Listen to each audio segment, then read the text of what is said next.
इसके साथ तुम्हारे फिंच के साथ? आज मेरे 2 फिंचेस मर गए। 2?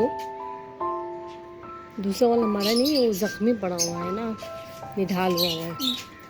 एक मर मटके गया के अंदर। मटकी के अंदर। डाउट है वो मरा हुआ है कि जिंदा, मुझे लग रहा मर गया। मर गया। नहीं जी, नहीं, वो हिला नहीं, उसके मुंह, उसने कोई मूवमेंट नहीं की। नहीं वो अंडा दे रहा है इसलिए मूवमेंट दे रही है, दे रही है। वो अंडा दे रही है इसलिए वो मूवमेंट। जैद बोला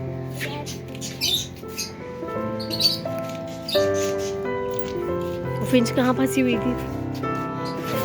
वो गत्ते नीचे। फिर क्या हुआ? हम लोगों ने फिर क्या? हम दोनों ने, मम्मा ने और मैंने, मम्मा कैमरा और मैंने वो उसमें फिंच को निकाला। तो वो उससे थोड़ा सा जख्मी हुआ है, तो वे अभी वो चल नहीं पा रहे, सॉरी वो उड़ नहीं पा रहे। और वो जो मर गया है उसका क्या करोगे अभी? उसे दफना दो। यहाँ देख के बात करो।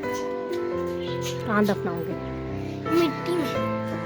उसको तुम यहाँ छत पे डाल दोगे तो ये लोग खा लेगा, परिंदा खा लेगा। हम ऐसा नहीं। देखो ऊपर कितने चीज।